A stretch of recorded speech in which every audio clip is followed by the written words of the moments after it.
शहर के सबसे बड़े पुलिस हेडक्वार्टर के बाहर भारी भीड़ थी। अंदर जाने वाले लोहे के बड़े गेट पर एक बहुत ही सीधा साधा आदमी खड़ा था।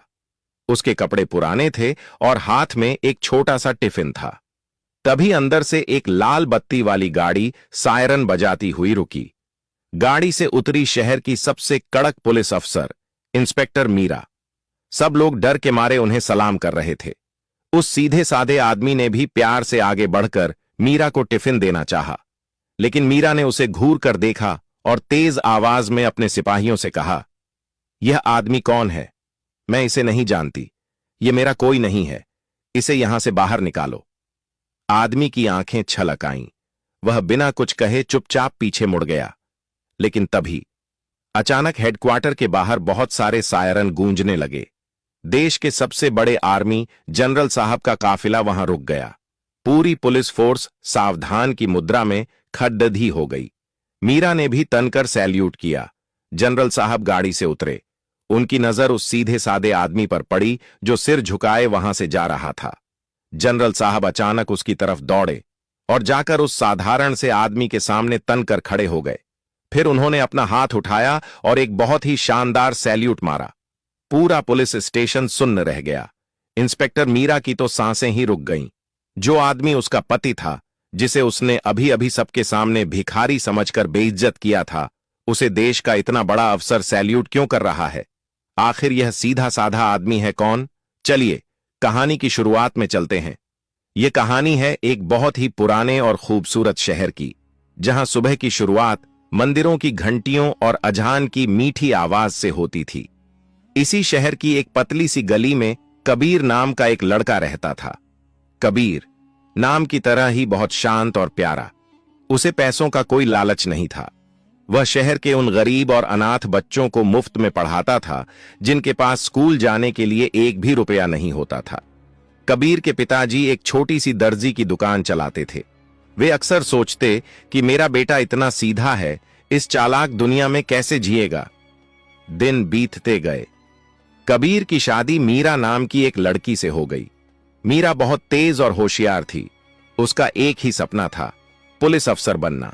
लेकिन अफसर बनने की पढ़ाई के लिए बड़े शहर जाना था और उसके लिए बहुत सारे पैसे चाहिए थे। कबीर ने अपनी पत्नी का सपना पूरा करने की ठान ली। उसने अपनी रातों की नींद छोड़ दी। दिन में वह गरीब बच्चों को पढ़ाता और रात में पिताजी के साथ बैठकर लोगों के कपड़े सिलता। यहां तक कि उसने अपनी मां के छोटे से गहने भी बेच दिए ताकि मीरा बड़े शहर जाकर पढ़ाई कर सके। मीरा शहर चली गई। कबीर यहां खुद आधा पेट खाना खाता, फटे कपड़े पहनता, लेकिन मीरा को हर महीने पूरे पैसे भेजता। वह सोचता, जब मेरी मीरा अफसर बनेगी तो कितने गरीबों का भला करेगी। आखिरकार वह खुशी का दिन आ ही गया। मीरा का सिलेक्शन हो गया। वह एक बड़ी पुलिस अफसर बन गई। पूरे शहर में ढोल नगाड़े बजे। कबीर की आंखों में खुशी के आंसू थे। उसे लगा जैसे उसकी सारी मेहनत सफल हो गई। कुछ दिन बाद मीरा अपनी चमचमाती वर्दी पहनकर घर लौटी। उसके कंधों पर लगे सितारे चमक रहे थे। पूरा मोहल्ला उसे देखने आया था। कबीर खुशी से दौड़कर उसके पास गया, लेकिन मीरा की आंखों में अब वो पहले वाला प्यार नहीं था। उसने कबीर के पुराने और मैले कपड़ों को देखा और पीछे हट गई। उसे अचानक कबीर से बहुत शर्म आने लगी। उसे लगा कि वह इतनी बड़ी अफसर है और उसका पति एक मामूली सा गरीब मास्टर। जब मीरा घर के अंदर आई तो उसने कबीर से ठीक से बात भी नहीं की। कबीर ने बड़े प्यार से उसके लिए अपने हाथों से खाना बनाया था। मीरा, तुम्हारे पसंद की खीर बनाई है, कबीर ने मुस्कुराते हुए कहा। मीरा ने एक नजर खीर पर डाली और रूखी आवाज में बोली, मुझे भूख नहीं है, और हां, कल से मेरे लिए ये सब मत करना। मेरे पास बहुत बड़े बड़े काम हैं। कबीर का दिल थोड़ा सा टूट गया। उसने सोचा, शायद सफर की थकान होगी। दिन पंख लगाकर उड़ने लगे। मीरा अब एक बहुत बड़ी और मशहूर पुलिस अफसर बन चुकी थी। कुछ ही महीनों में उसका ट्रांसफर एक बहुत बड़े शहर में हो गया।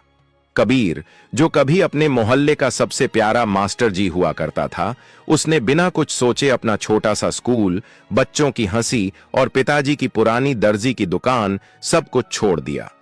वह अपनी पत्नी मीरा का साथ देने के लिए बड़े शहर आ गया। उन्हें सरकार की तरफ से रहने के लिए एक बहुत बड़ा और सुंदर बंगला मिला। बंगले के बाहर संतरी पहरा देते थे। लेकिन उस इतने बड़े बंगले में कबीर की दुनिया बहुत छोटी हो गई थी। वह सिर्फ रसोई और घर के कामों तक सिमट कर रह गया था। सुबह होते ही कबीर सबसे पहले उठता। वह मीरा के लिए चाय बनाता, नाश्ता तैयार करता और बहुत ही प्यार से उसकी खाकी वर्दी पर प्रेस करता। जब वह वर्दी के चमकते हुए सितारों पर हाथ फेरता तो उसे बहुत गर्व होता था। उसे लगता था कि ये सितारे उसकी अपनी मेहनत से चमक रहे हैं। लेकिन मीरा अब पूरी तरह बदल चुकी थी। अब वह कबीर से सीधे मुंह बात तक नहीं करती थी। जब भी कबीर प्यार से कुछ पूछता तो वह चिढ़ जाती। कबीर के पुराने और सादे कपड़े अब मीरा को एक बोझ लगने लगे थे। उसे लगता था कि इतना साधारण इंसान एक तेज तर्रार पुलिस अफसर का पति कैसे हो सकता है। एक शाम की बात है। मीरा के बंगले पर शहर के कुछ बड़े पुलिस वाले वीआईपी लोग दावत पर आए हुए थे।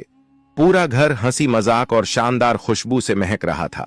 कबीर रसोई में पसीने से लथपथ होकर सबके लिए पकौड़े और चाय बना रहा था। वह एक पुरानी सी ट्रे में चाय लेकर बाहर हॉल में आया। तभी एक नए पुलिस अफसर ने मीरा से पूछा, मैडम जी, ये सीधे सादे से भैया कौन हैं? मैंने इन्हें अक्सर आपके घर के काम करते देखा है। कमरे में अचानक शांति छा गई। कबीर के कदम वहीं रुक गए।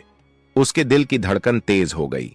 वह उम्मीद भरी नजरों से मीरा की तरफ देखने लगा कि शायद आज मीरा गर्व से कहेगी कि ये मेरे पति हैं, जिनकी वजह से मैं आज इस मुकाम पर हूं। लेकिन मीरा ने कबीर की तरफ एक बहुत ही ठंडी और कठोर नजर से देखा। फिर वह मुस्कुराते हुए बोली, अरे ये हमारे गांव से आए हैं। बहुत गरीब थे तो मैंने इन्हें अपने घर का कामकाज देखने के लिए रख लिया है। एक तरह से घर के नौकर हैं। यह शब्द सुनते ही कबीर के हाथ से ट्रे छूटते छूटते बची। गरम चाय की कुछ बूंदें उसके हाथ पर गिरीं, लेकिन उसे वो जलन महसूस नहीं हुई, क्योंकि उसके सीने में जो दर्द उठा था वह उस चाय की जलन से 1000 गुना बड़ा था। कबीर ने अपना सिर नीचे झुका लिया। उसकी आंखों में आंसू भर आए थे, लेकिन उसने उन्हें छलकने नहीं दिया। वह चुपचाप बिना कुछ कहे वापस रसोई में चला गया। उस रात कबीर खाना नहीं खा सका। वह बस खिड़की के बाहर गिरती हुई बारिश को देखता रहा और उसकी आंखों से भी खामोश आंसू बहते रहे। अगले दिन सुबह सुबह मीरा बिना नाश्ता किए ही गुस्से में हेडक्वार्टर चली गई। वह इतनी जल्दी में थी कि अपनी एक बहुत ही जरूरी फाइल और अपना टिफिन घर पर ही भूल गई। कबीर जानता था कि अगर मीरा को समय पर फाइल नहीं मिली तो बड़े अफसर उस पर गुस्सा करेंगे। कबीर ने जल्दी से टिफिन पैक किया। फाइल को लेकर पैदल ही पुलिस हेडक्वार्टर की तरफ दौड़ पड़ा। कबीर भागते हुए पुलिस हेडक्वार्टर की तरफ जा रहा था। उसने मीरा की जरूरी फाइल को अपने सीने से कसकर चिपका रखा था। हांफते हुए कबीर हेडक्वार्टर के बड़े से लोहे के गेट पर पहुंचा। वहां बंदूक लिए 2 कड़क संतरी खड़े थे। उन्होंने कबीर को रोक लिया। अरे ओ भाई, कहां घुसते जा रहे हो? ये कोई धर्मशाला नहीं है, एक संतरी ने कड़क आवाज में कहा। कबीर ने कांपते हुए हाथों से टिफिन और प्लास्टिक में लिपटी फाइल आगे की। भैया, मुझे अपनी पत्नी इंस्पेक्टर मीरा जी को यह देना है। वे इसे घर पर भूल गई थीं। कबीर ने बहुत ही धीमे और मीठे स्वर में कहा। दोनों संतरी एक दूसरे का मुंह देखने लगे। फिर वे जोर जोर से हंसने लगे। एक सिपाही ने मजाक उड़ाते हुए कहा, मैडम की फाइल और तू शक्ल देखी है अपनी? जा जा, भाग यहां से। लेकिन तभी किसी ने अंदर जाकर मीरा को बता दिया कि गेट पर कोई फटेहाल आदमी खड़ा है और खुद को उनका पति बता रहा है। कुछ ही पल बाद थाने के अंदर से मीरा तेज कदमों से बाहर आई। उसकी आंखों में ऐसा गुस्सा था जैसे वह अभी कबीर को भस्म कर देगी। उसे देखकर सारे सिपाही एकदम शांत हो गए। पूरा थाना उन्हें ही देख रहा था। कबीर ने मुस्कुराने की कोशिश की। उसने प्यार से कहा, मीरा, तुम बहुत जल्दी में थीं। यह जरूरी फाइल और तुम्हारा खाना। चुप रहो। मीरा इतनी जोर से चिल्लाई कि उसकी आवाज सुनकर कबीर सहम गया। मीरा ने चारों तरफ देखा। सारे सिपाही और पुलिस वाले कानाफूसी कर रहे थे। मीरा का घमंड जाग उठा।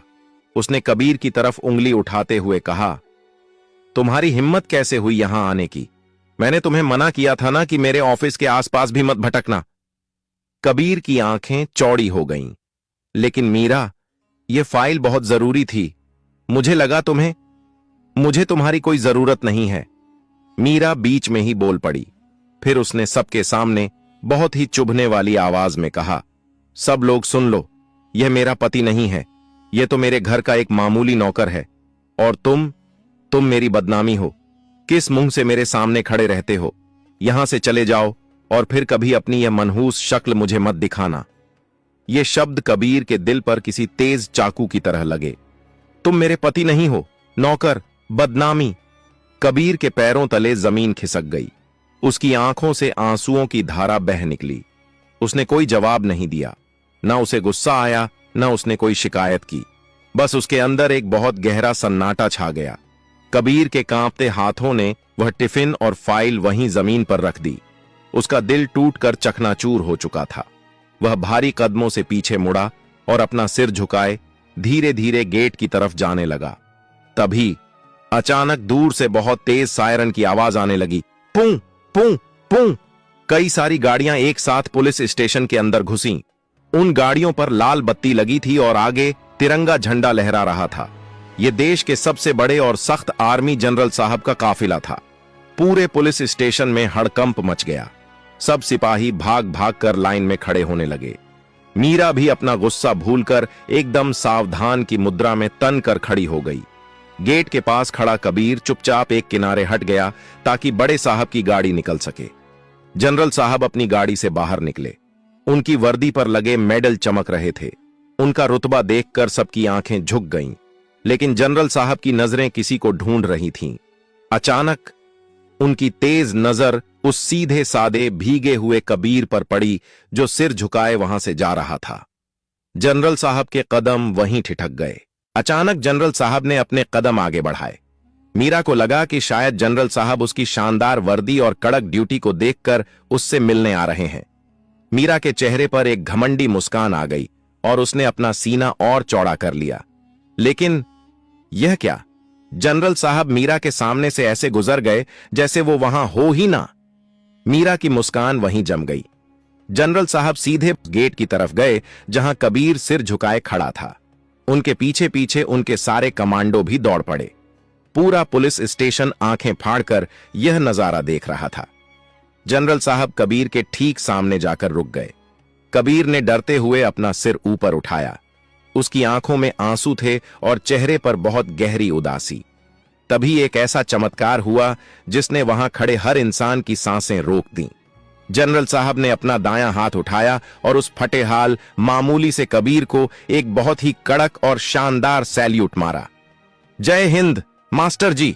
जनरल साहब की भारी और दमदार आवाज पूरे हेडक्वार्टर में गूंज उठी।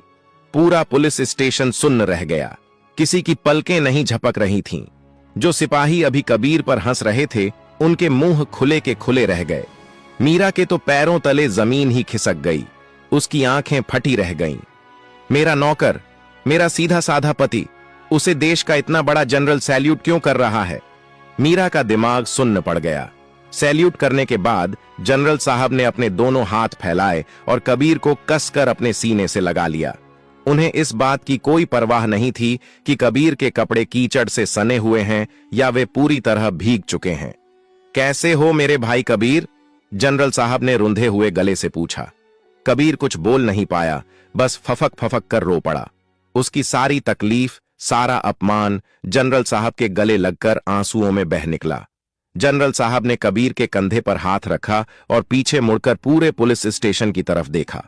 उनकी आंखें गुस्से से लाल थीं। उनकी नजर सीधा इंस्पेक्टर मीरा पर जाकर रुकी।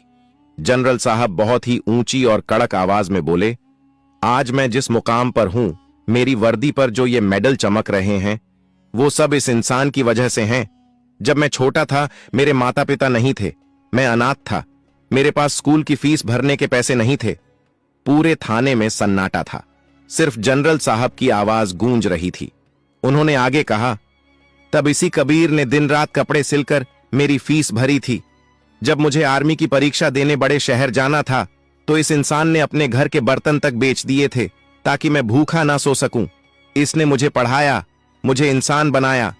तुम सब मुझे सैल्यूट कर रहे हो ना, लेकिन असल में सैल्यूट के लायक सिर्फ यह इंसान है। और आज इसी भगवान जैसे इंसान को इस थाने में जलील किया गया। यह सुनकर मीरा के कानों में जैसे शीशा पिघल कर गिर गया हो। उसका पूरा शरीर कांपने लगा। उसे अपने ही कहे हुए शब्द याद आने लगे। तुम मेरे पति नहीं हो, तुम एक नौकर हो, तुम मेरी बदनामी हो।